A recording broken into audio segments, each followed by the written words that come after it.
আজকে আমরা আলোচনা করছি আল্লাহকে কোন নামে ডাকবো। আল্লাহর নবী বলেছেন আল্লাহ তাআলার ৯৯টি নাম রয়েছে। কয়টা নাম রয়েছে? এগুলি হলো আল্লাহর গুণবাচক নাম, এগুলি হলো আল্লাহর গুণবাচক নাম। আর আল্লাহ তাআলা বলছে ওয়ালিল্লাহিল আসমাউল হুসনা, আর আল্লাহ তাআলার রয়েছে সুন্দর সুন্দর নাম।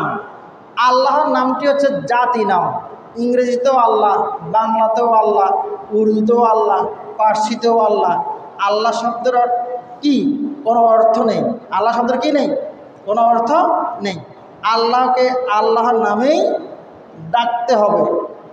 আর যত তাসবিহ তাহলিল আছে, যত তাসবিহ তাহলিল আছে, প্রত্যেকটা তাসবিহ তাহলিলের মধ্যে আল্লাহ শব্দটি উল্লেখ আছে। যেমন আমরা বলি সুবহানাল্লাহ, আল্লাহ শব্দ আছে কি না? আল্লাহু আকবার, আল্লাহ শব্দ আছে না?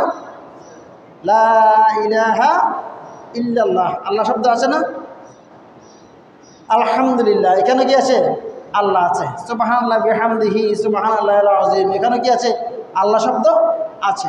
তাহলে আল্লাহ শব্দটি হচ্ছে আল্লাহর জাতিগত নাম, আল্লাহর জাতিগত নাম। আল্লাহর নবী বলেছেন আফদালুজ যিকরে লা ইলাহা ইল্লাল্লাহ ওয়া আফদালুদ দুআয়ে আলহামদুলিল্লাহ, সবচেয়ে উত্তম জিকির হচ্ছে লা ইলাহা ইল্লাল্লাহ। তো ওইখানেও আল্লাহর নাম আছে। এখন কেউ যদি বলে যে আল্লাহকে কোন নামে ডাকবো, নাম খুঁজে পায় না, তাহলে তার এই কথাটা হচ্ছে মূল্যহীন, মূল্যহীন। কিন্তু আমরা দেখছি অনেকেই আল্লাহকে আল্লাহর নামে না ডেকে নাম পরিবর্তন করছে। হিন্দুরা বলছে স্রষ্টাই মহান। কি বলে? স্রষ্টাই মহান। বিভিন্ন মেমোর মধ্যে, কাগজে দেখবেন, পোস্টারে, ব্যানারে আছে স্রষ্টাই মহান।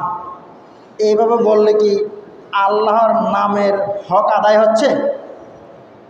কেউ বলছে খোদা হাফেজ, ট্রাকে লিখে রাখে, বাসে লিখে রাখে, হোটেলে লিখে রাখে খোদা হাফেজ। আল্লাহর ৯৯টা নামের মধ্যে কি খোদা শব্দ আছে? তাহলে আল্লাহকে খোদা নামে অনেকে ডাকছে, এটা পরিহার করতে হবে। এটা সালাফদের আকীদা নয়। আল্লাহ তাআলা বলছে আল্লাহর সুন্দর সুন্দর নাম রয়েছে, ফাদউহু বিহা, তোমরা ওই নাম ধরে কি করো? ডাকো। তাহলে ৯৯টা নাম রয়েছে। আপনার রিজিকের দরকার, কি নামে ডাকবেন? ইয়া রাজ্জাক, ইয়া রাজ্জাক। আরেকটি বিষয় আকীদাগত বলে দিচ্ছি, ইয়া ইয়া রাজ্জাক, ইয়া হলো হে। ইয়া শব্দ বলে উপস্থিত ব্যক্তি কি করা হয়? বুঝানো হয়। আল্লাহ তাআলা কি উপস্থিত আছেন নাকি অনুপস্থিত? এই ব্যাপারে আমাদের আকীদা কি? আল্লাহ হাজির নাজির, নাকি আল্লাহ ছাড়া অন্য কারো এই ক্ষমতা আছে? অন্য কারো এই ক্ষমতা আছে? অনেকে বলছে যে নবীগণ হাজির নাজির, অলিগণ হাজির নাজির। অনেকেই দেখেন না, দাঁড়িয়ে যায়, দাঁড়িয়ে গিয়ে সালাম দেয়, দেয় কি না? তারা মনে করে যে অলিগণ চলে আসে এখানে, নবীগণ এখানে চলে আসে, হাজির নাজির বিশ্বাস করে।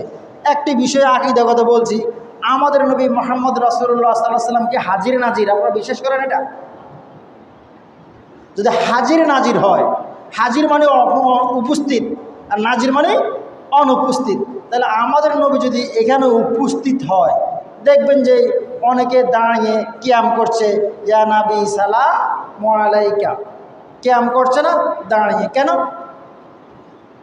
ওদের দাবি যে নবী চলে এসেছে। নবী কী করছে? ক্লাসের ছাত্রদের সামনে ক্লাসে যদি শিক্ষক যায়, ছাত্ররা দাঁড়াবে না? আপনাকে এই বুঝটা দিবে, ক্লাসে শিক্ষক যদি যায় ছাত্ররা কি দাঁড়াবে না? তাহলে ক্লাসে শিক্ষক গেলে ছাত্ররা দাঁড়াবে, তাহলে আমাদের নবী কি এর চেয়ে শতগুণ বেশি মর্যাদাশীল নয়? তা আমাদের নবী এখানে চলে আসবে, আমরা দাঁড়াবো না? আমাদের নবী এখানে চলে আসলে আমরা দাঁড়াবো না? দাঁড়ানো উচিত নয়? আমাদের নবী এখানে চলে আসে, এটাকে আপনারা বিশ্বাস করেন? যদি বিশ্বাস করেন যে নবী চলে আসে, তাহলে ফেরেশতারা হয়ে যাবে বেকার। ফেরেশতারা কি হয়ে যাবে? বেকার। কেন? যেখানে নবীর উপরে দুরূদ পাঠ করা হয়, যেখানে নবীকে সালাম দেওয়া হয়, দুরূদ পাঠ করা হয়, সেখানে আল্লাহ তাআলার বিশেষ এক জমিন বিচরণকারী ফেরেশতা রয়েছে, যারা মজলিস ঘুরে বেড়ায়।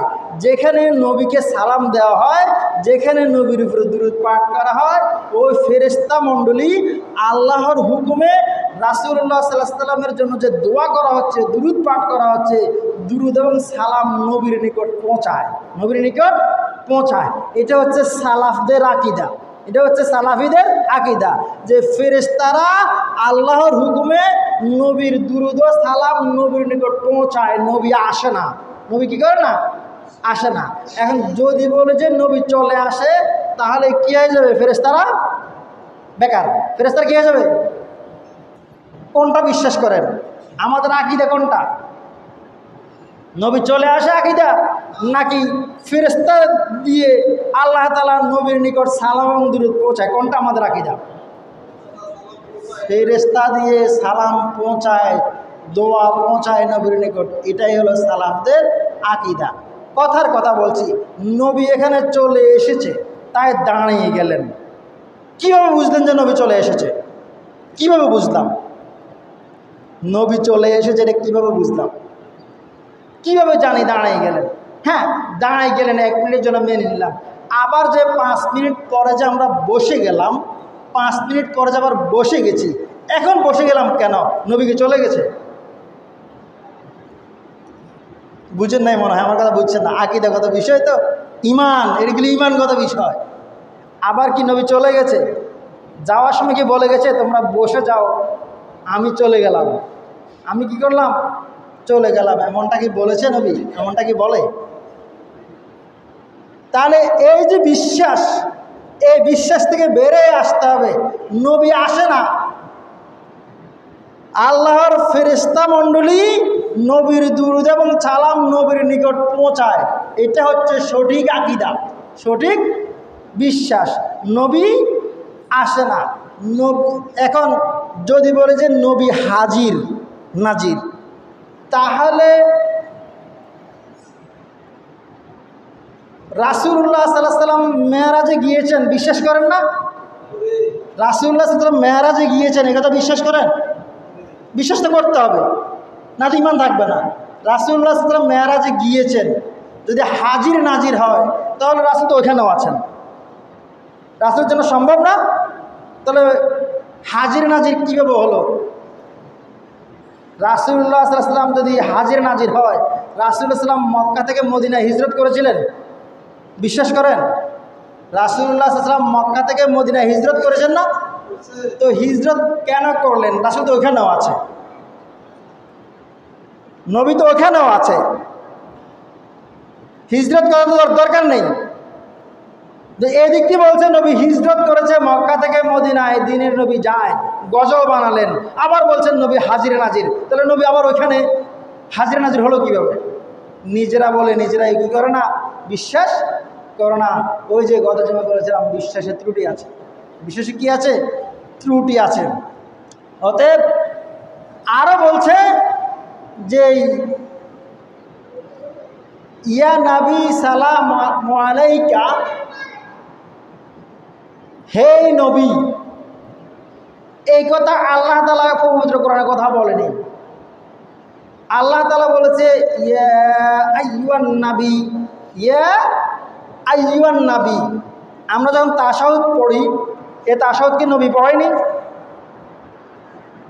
আমরা যে তাশাহুদের উপরে দুরূদ পড়ি, এই দুরূদ কি নবী পড়ায়নি? নবী দুরূদ নিজের উপরে নিজেই দুরূদ পড়েছে। তাশাহুদের মধ্যে আমরা যখন বলি যে আসসালামু আলাইকা আইয়ুহান নাবিয়্যু ওয়া রাহমাতুল্লাহি ওয়া বারাকাতুহু, নবী একই কথা বলেছে, আমাদের নবী একই কথা বলেছে। নবীর শিক্ষাটাই আমরা বাস্তবায়ন করছি। তো নবী তো বলেছে আসসালামু আলাইকা আইয়ুহান নাবিয়্যু, নবী আমাদেরকে শিখাচ্ছেন কি?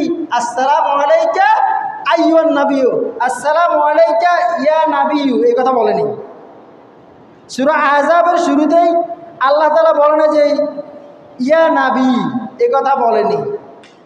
আল্লাহ তাআলা বলছে ইয়া আইয়ুহান নাবী, ইয়া আইয়ুহাল মুদাসসির, ইয়া আইয়ুহাল মুজাম্মিল।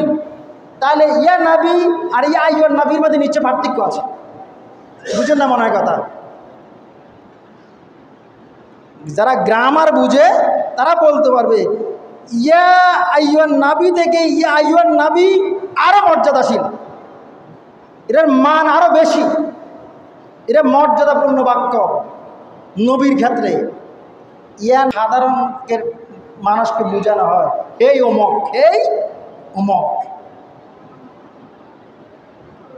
এখন উপস্থিত ব্যক্তিকে বলতে পারি হে ইমরান, তাহলে তাকে ডাকা হচ্ছে, সম্বোধন করা হচ্ছে।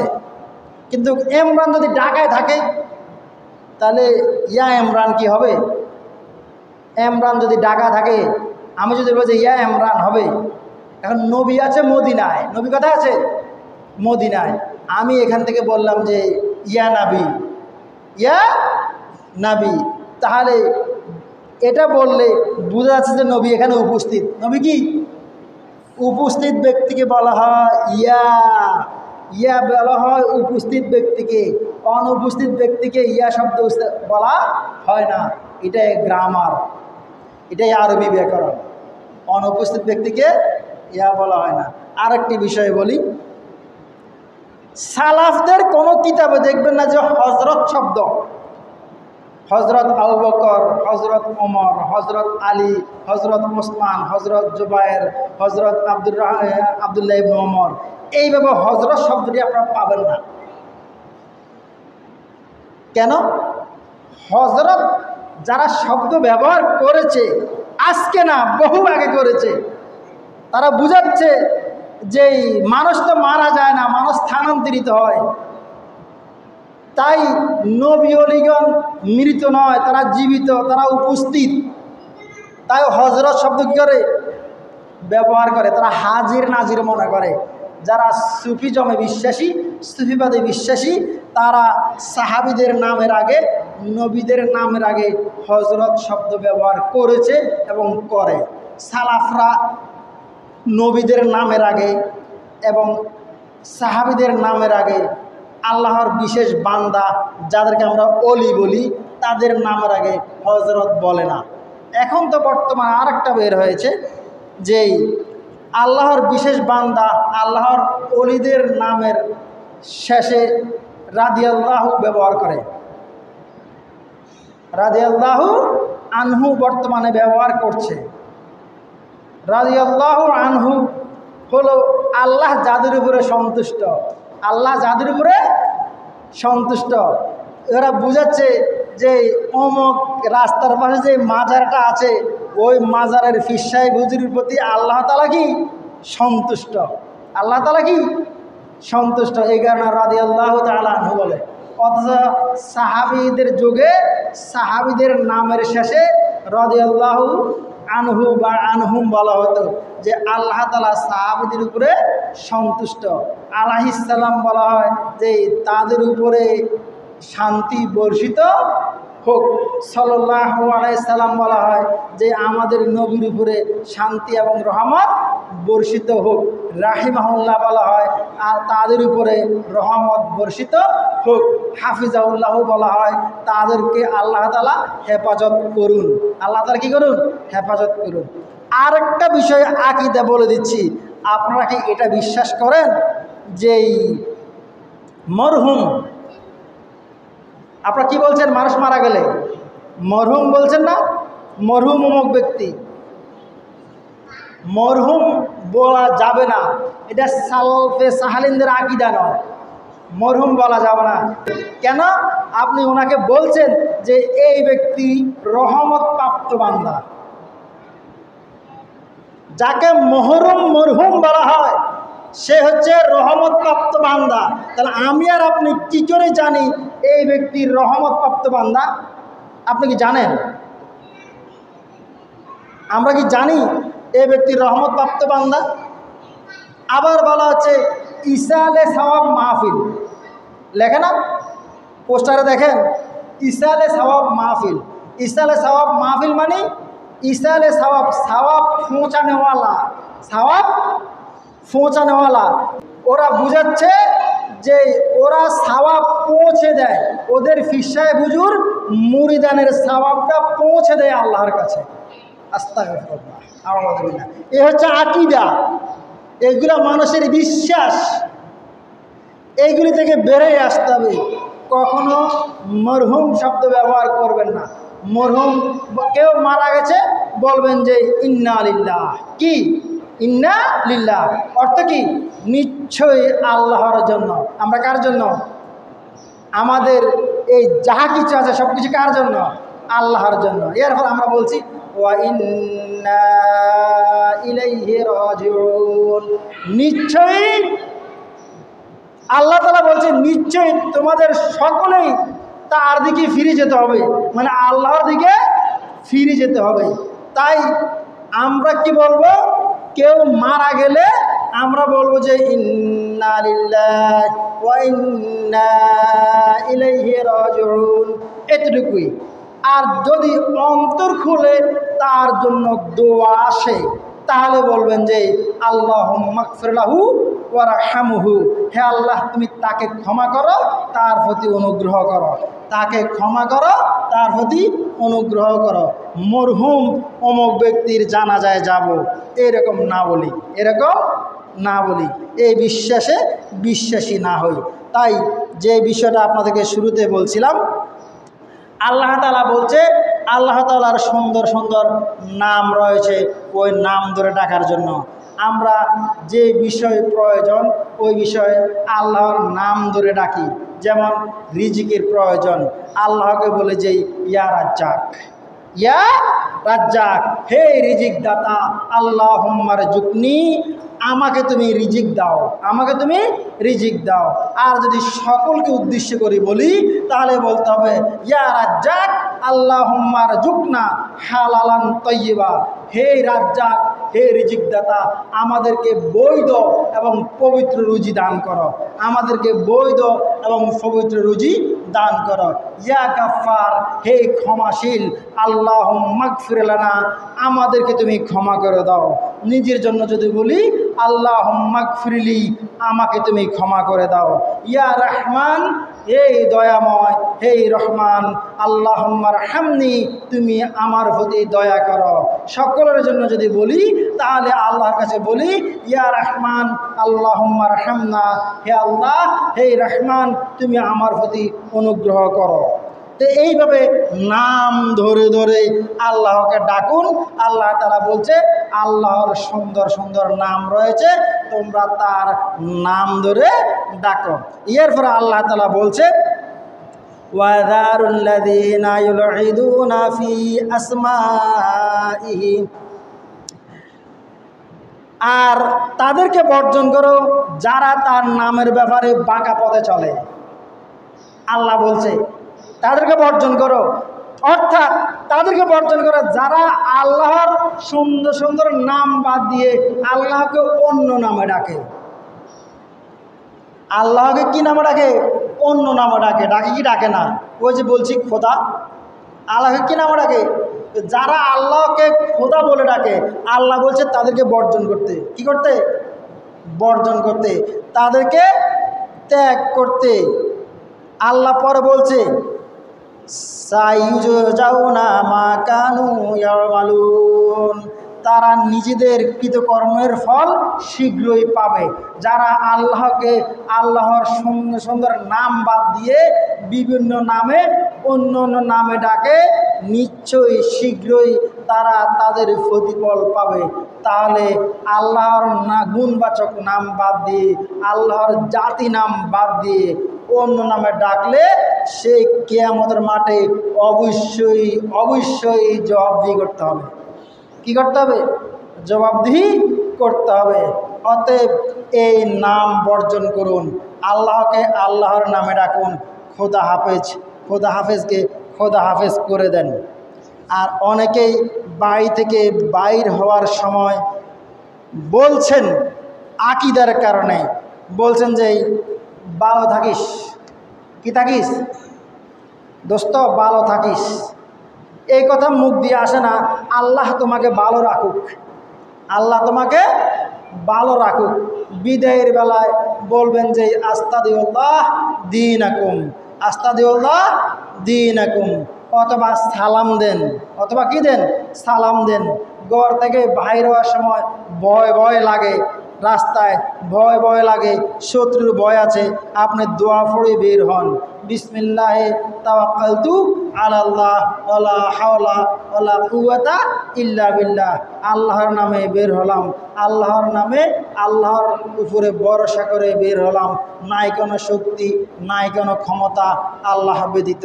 এখন ভয় ভয় লাগে, আল্লাহুম্মা ইন্না নাজআলুকা ফি নুরিহিম ওয়া নাউযু বিকা মিন শুরুরিহিম।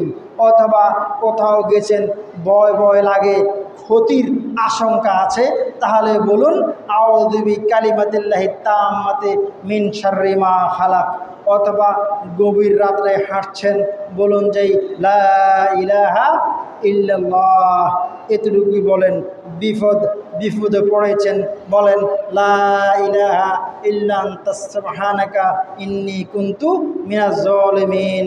এইভাবে আল্লাহর কাছে বলেন, আল্লাহর গুণবাচক নাম ধরে ডাকেন, তাহলে আপনি ফলাফল পাবেন। অন্য নামে ডাকিয়েন না, আল্লাহর সাথে কাউকে শরীক করেন না।